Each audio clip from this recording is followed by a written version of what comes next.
Otak manusia semua sama secara hardware. Secara software, setiap manusia berbeda installnya.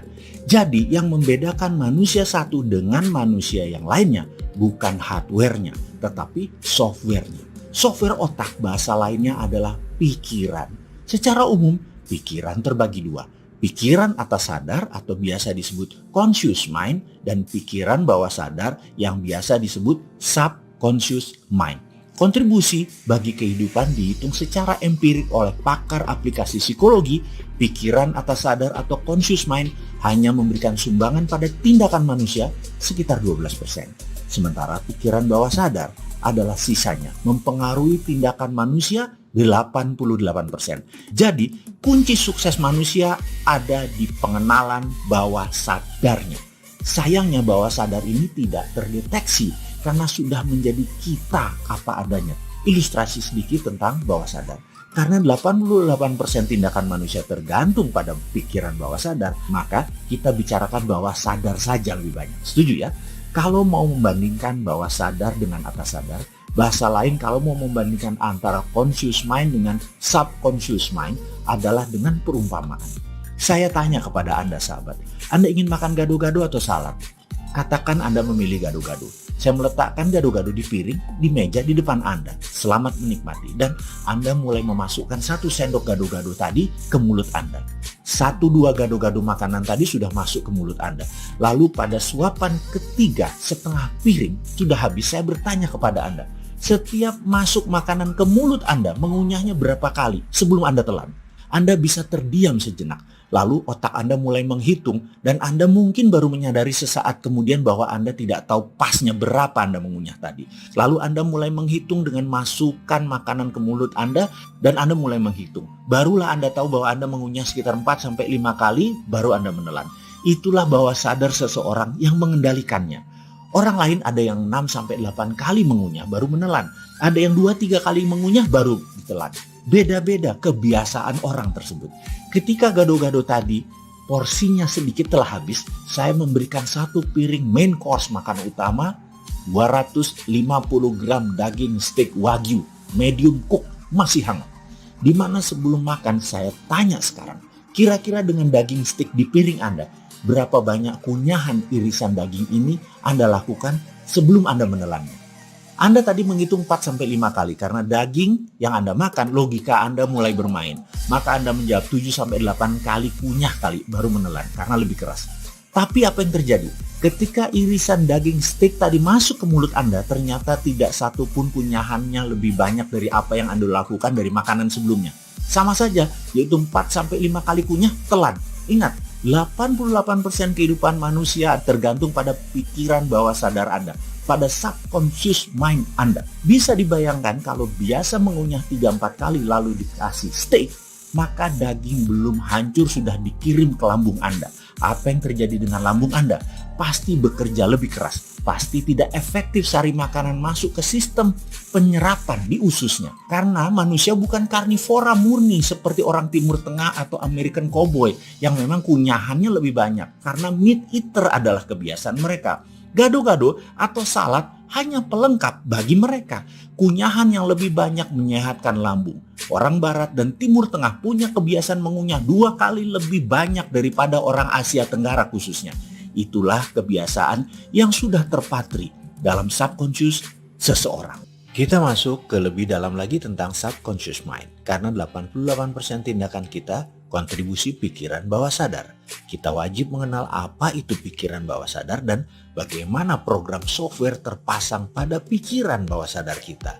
Ketika manusia baru lahir, di belahan bumi manapun manusia itu lahir, dari suku apapun dan dari tingkat strata ekonomi keluarga level apapun, dari tingkat strata ilmu pengetahuan keluarga dari level apapun, sang jabang bayi softwarenya masih kosong.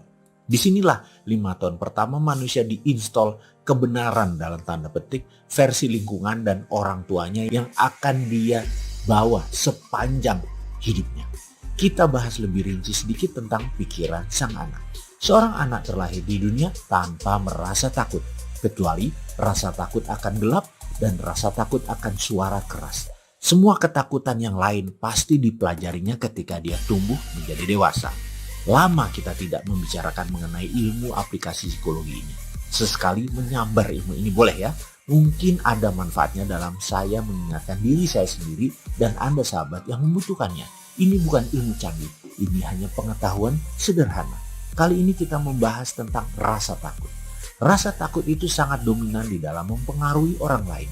Dalam bahasa kerennya, fear factors. Dunia advertising, dunia politik, dunia bisnis mengeksploiti rasa takut ini menjadi komoditas dalam tanda petik belanja. Ketakutan akan kelangkaan barang, ketakutan akan keterbatasan membuat perilaku menumpuk barang, dan ini terjadi di dalam semua orang, terutama para wanita yang terus dieksploiti rasa takutnya ini. Saya beri contoh bahwa iklan yang paling efektif di kelas retail adalah yang mengeksploitir rasa takut. Misalnya, iklan pasta gigi dari merek ternama menceritakan akan kuman jahat yang akan menggerogoti gigi sang anak. Dan ini diulang-ulangi, ditakut-takuti walau terlihat sains. Lalu pasta gigi ini solusinya bagi para ibu. Dan percaya saya, mayoritas wanita kebeli dengan iklan itu. Kita lanjut tentang pelajaran mengeksploitir rasa takut sebentar lagi setelah memahami keilmuan takut ini.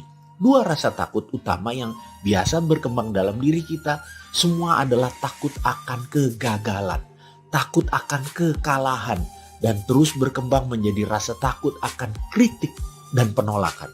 Kita mulai belajar merasa takut pada kegagalan ketika kita secara terus-menerus dikritik dan dihukum saat mencoba sesuatu yang baru atau sesuatu yang berbeda. Kita dibentak dan kita dilarang-larang. Jangan, jauh-jauh dari sana. Hentikan, letakkan. Hukuman fisik dan tidak ditunjukkannya rasa cinta, ancaman-ancaman yang dilontarkan yang membuat Anda merasa takut dan tidak aman seringkali mengiringi hentakan dan kritik-kritik seperti ini. Inilah muasal terbanyak rasa takut tadi tumbuh di benak manusia. Dengan segera kita akan percaya bahwa kita terlalu kecil, terlalu lemah, tidak kompeten, tidak cukup pandai, dan tidak mampu untuk melakukan segala sesuatu yang baru atau berbeda dengan yang lain.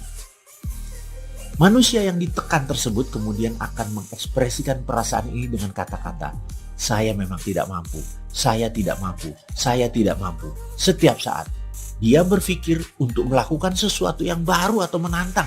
Reaksi otomatis dalam dirinya biasanya merupakan perasaan takut, gemetaran, dan perutnya mulai bergolak, tidak enak. Reaksi ini akan persis sama dengan ketika pantatnya ditampar oleh orang tuanya dulu. Lalu dia berkata, saya tidak mampu, saya tidak mampu. Itulah subconscious memprogram dirinya menjadi seseorang yang tidak berkemampuan. Rasa takut akan kegagalan adalah penyebab utama dari kegagalan yang terjadi pada masa dewasanya nanti. Sebagai akibat dari kritik destruktif yang sering seseorang terima pada masa kecil. Kemudian dirinya menjadi seorang dewasa yang cenderung tidak berani melakukan banyak hal. Orang tersebut tidak mampu menunjukkan seluruh potensi dirinya yang dimilikinya secara maksimal. Orang tersebut akan berhenti bahkan sebelum dia memulai mengerjakan sesuatu untuk pertama kalinya.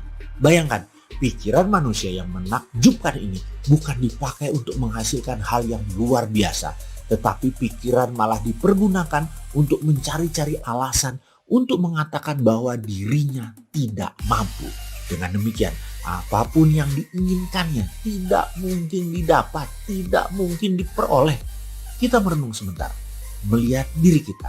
Sudahkah kita benar dalam tanda petik mendidik anak kita dengan kritik destruktif atau nasihat dengan sapaan lembut yang membangun?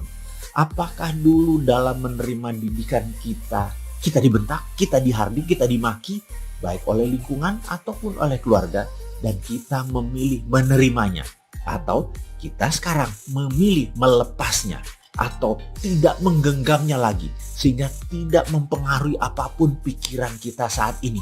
Kita pikirannya tetap bersih atau masih membekas sehingga kita didominasi oleh driven fear, rasa takut ini. Faktor inilah yang membentuk 5 tahun pertama kehidupan manusia. Saya tidak akan bertanya di level mana Anda berada. Apakah keluarga penuh cinta? Apakah keluarga penuh persaingan? Apakah keluarga penuh curiga? Apakah keluarga penuh makian? Apapun itu kita tidak bahas dalam video ini. Anda yang merenung.